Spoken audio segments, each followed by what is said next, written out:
Sir आप लोग फिर से विश्व भारती जन सेवा संस्थान के बैनर तले सब इकट्ठा हुए, क्या किन मुद्दों को लेकर आप लोग फिर से बैठे हैं आज?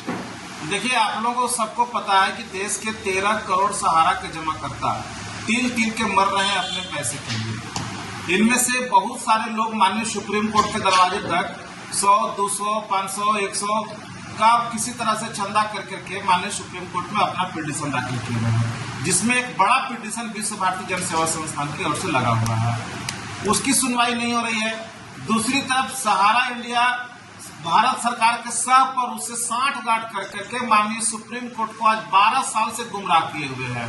माननीय सुप्रीम कोर्ट के दिए हुए कोई आदेश को नहीं मान रहा है, चाहे वो 31 अगस्त 2012 वाली बात हो जिसमें 2 कंपनियों का भुगतान की बात किया गया था, उसने भुगतान नहीं करे, कन्वर्जन करवा दिया गया। उसने 24,700 करोड़ रुपए जमा करने को कहा था, उसने नहीं किया।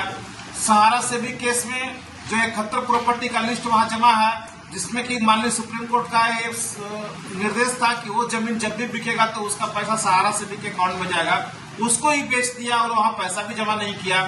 माननीय उच्च न्यायालय दिल्ली ने कहा था कि कोऑपरेटिव सोसाइटी में पैसा नहीं लेना है, उसके बाद भी इन लोगों ने सादे कागज पर पैसा लेने का काम किया। लोग लगातार देश के लोगों को भ्रम और गुमराह किए हुए हैं और माननीय सुप्रीम कोर्ट को 12 साल से गुमराह करके रखे हुए हैं। और इस तरह का साजिश रचते हैं ये लोग सरकार के साथ मिलकर के कि जितने भी पिटीशन आए हुए माननीय न्यायालय में उसका सुनवाई नहीं होने दिया जाए। तो हम लोग आज माननीय सुप्रीम कोर्ट के पास देश के लाखों जमाकर्ता सहारा के विश्व भारती जन सेवा संस्थान के बैनर तले और देश के और कई अन्य संगठन है, सभी के साथ मिल करके हम लोग जा रहे हैं कि माननीय न्यायालय में जो पिटीशन अभी सहारा की ओर से लगाया गया 88 प्रॉपर्टियों को अडानी के बेचने के लिए, उसको सुनवाई करने के पहले हमारी बातों को सुन लिया जाए, क्योंकि जो सही प्रॉपर्टी थी उसको सहारा ने पहले ही बेच दिया और उसका पैसा 1 रुपया भी जमाकर्ताओं को नहीं दिया और न जाकर के सेबी में जमा किया। दूसरी तरफ उस याचिका में इन्होंने लगाया है कि जो ये देश भर में जो केस चल रहे हैं इसके ऊपर में, चाहे वो झारखंड का सीआईडी का मामला हो जिसमें 32,000 करोड़ रुपया उन लोगों ने खुद ही एक्सेप्ट किया कि झारखंड का बकाया है, और ईडी ने जो चार्जशीट फाइल किया 1,74,000 करोड़ रुपया का, और इनके ऊपर कई बेनामी संपत्ति, ब्लैक मनी वगैरह वगैरह का जो केस डाला गया, इस सारे चीजों को एक खत्म कराना चाह रहे हैं कि भले ही वो अडानी के साथ डील वाला बात हो या ना हो, लेकिन इनकी कोशिश है कि देश भर में जो केसेस चल रहे हैं उसको निरस्त करवा दिया जाए और माननीय सुप्रीम कोर्ट के द्वारा एक कमेटी बना दिया जाए कि देश भर के जितने भी केसेस हैं वहां ट्रांसफर हो जाए और जो गांव गुरबे के रहने वाले लोग हैं वहां तक पहुंच ही नहीं पाए, ताकि बारी बारी से सब लोग यहां से निकल जाए। तो इनका मुख्य उद्देश्य वही है। जैसा कि आपको मालूम होगा कि वो 88 प्रॉपर्टी में एक बड़ी प्रॉपर्टी सहारा शहर था, जहां पे अभी धरना प्रदर्शन चल रहा है, वो जमीन सहारा का था ही नहीं, जिसको भी अडानी के हाथों बेचने के लिए वो लिस्ट में डाले हुए हैं। वो जमीन वहां का उत्तर प्रदेश का नगर निगम का निकला। उसी प्रकार जहां हम लोग बैठे हुए हैं धनबाद में इनकी जमीन थी जो पहले ही बेच चुके हैं। अभी उसमें रांची हाईकोर्ट का भी आदेश आया है, बहुत सारी जमीनों को जो इनका था इनको पेनाल्टी भी लगा है। बोकारो की जमीन पहले ही बेच चुके हैं, आसनसोल की जमीन पहले ही बेच चुके हैं। तो एक जमीन को बेचा हुआ जमीन को सहारा इंडिया कितना बार बेचेगा? एक नटवर डाल है क्या कि इस देश का एक ही संपत्ति को 25 बार बेचा जाए, जो उसका है ही नहीं उसको बेचा जाए।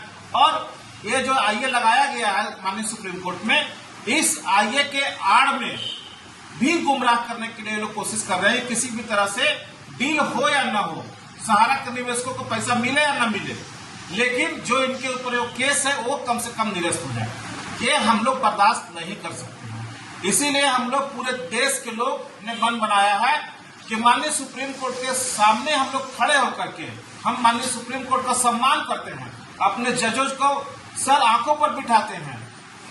भगवान के बाद उन्हीं का दर्जा है इस देश में न्याय देने के लिए, हम उनको बहुत कद्र करते हैं। लेकिन क्या हम अपनी बात उनके तक पहुंचाने के लिए, जब मेरी बात नहीं पहुंच रही है तो उनको अपनी बात को सुनाने के लिए हम लोग उनसे निवेदन करने के लिए, प्रार्थना करने के लिए, हाथ जोड़ के विनती करने के लिए वहां उनके दहलीज को जाना चाहते हैं कि हे सुप्रीम कोर्ट, उनके सुनने के पहले, सहारा वालों के सुनने के पहले हम पीड़ितों की बात सुन लो।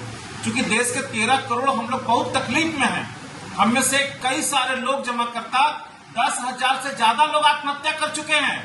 हमारी कई बहन बेटियों की शादी नहीं हो रही है।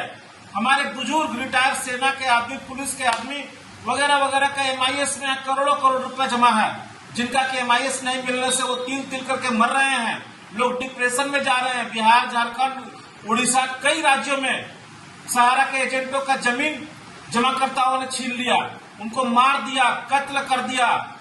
बहुत सारे ऐसे लोग लिख करके गए हैं कि आज मैं आत्महत्या कर रहा हूं तो सहारा की वजह से कर रहा हूं। तो इतना देश भर में त्राहिमाम मचा हुआ है और उसके बाद भी हमारे केस को सुना नहीं जा रहा है। माननीय सुप्रीम कोर्ट संज्ञान भी नहीं ले रहा है और जो केस लगा हुआ उसके ऊपर भी सुनवाई भी नहीं कर रहा है। दूसरी तरफ सहारा इंडिया भारत सरकार के साथ साजिश करके जब जा रहा है सेबी किट में जो पैसा रखा हुआ है, जब चाहता है 5,000 करोड़ रुपया सहारा रिफंड पोर्टल पर डलवा दे रहा है, जबकि वो पैसा उसका था ही नहीं। वो पैसा डिवेंचर होल्डर का था जिसको कोऑपरेटिव सोसाइटी में भुगतान दिया जा रहा है। अगर देना ही था तो जो 25,000 करोड़ रुपया रखा हुआ था पूरा का पूरा पैसा दे दिया जाता।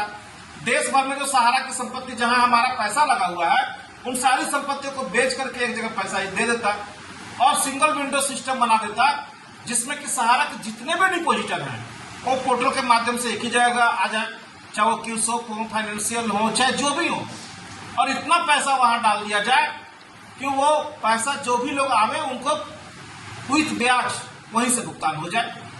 तो वैसा क्यों नहीं किया जा रहा है? पाई 10,000, 20,000, 50,000 के चक्कर में क्या इस जीवन में हम लोग पैसा लेंगे? नहीं ले पाएंगे।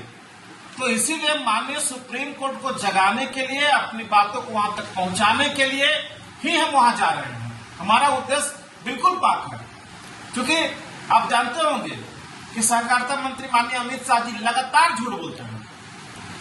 उत्तर प्रदेश में कुशीनगर उन्होंने कह दिया सहारा स्कीम का जिम्मेवार अखिलेश यादव है।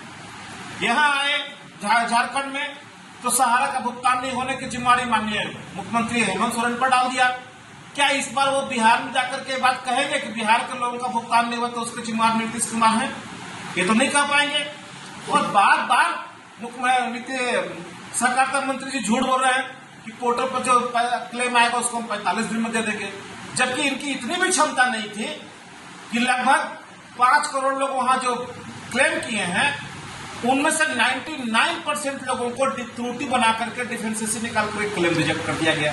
क्या डिपोजिटर ही नहीं हो? लेकिन सहकारिता मंत्री, इस देश के इतने कमजोर सहकारिता मंत्री हमने आज तक नहीं देखा कि जिसके हाथों में गृह मंत्रालय भी है, सहकारिता मंत्रालय भी है, पूरे सरकार में उनकी हैसियत और क्या है सबको मालूम है, लेकिन सहारा के अधिकारियों के गिरबान पर आज तक के हाथ नहीं डाल पाए और उनको नहीं कह पाए कि जो त्रुटियां हैं उसको ठीक करो। सहारा के जो जमाकर्ता है उसका डाटा क्यों नहीं दे रहे हो, जबकि सहारा ने खुद ही लिख कर दिया था कि अगर हम डाटा गलत देंगे तो हमारे ऊपर कार्रवाई करो। तो ये तक खुला थप्पड़ सहारा ने मारा है अमित शाह के गांव पे।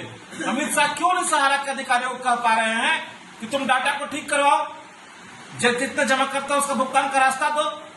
तो ये इनके सह पर ये लोग कर रहे हैं। इस देश में सबसे अगर कोई कमजोर अगर गृह मंत्री कोई बना है आज तक के इतिहास में तो वो अमित शाह जी ही हैं।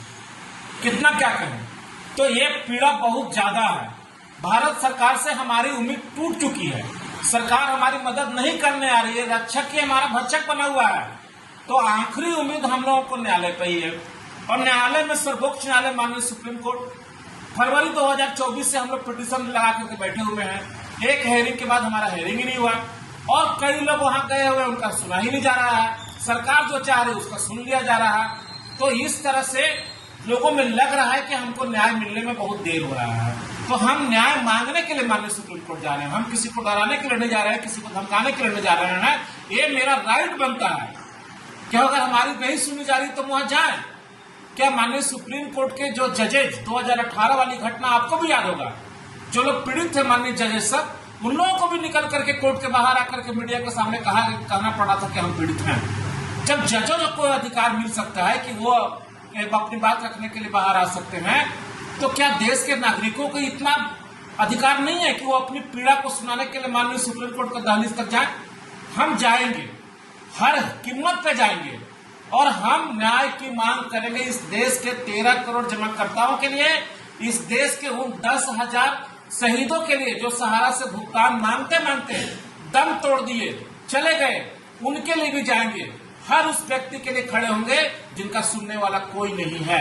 हम माननीय सुप्रीम कोर्ट से गुहार लगाएंगे कि जल्द से जल्द हमारी याचिका को सुने और हमको अच्छा जजमेंट दे निदान दे और उसकी जो लगा हुआ याचिका है, हमारी याचिका के बाद उसकी याचिका की सुनवाई होनी चाहिए।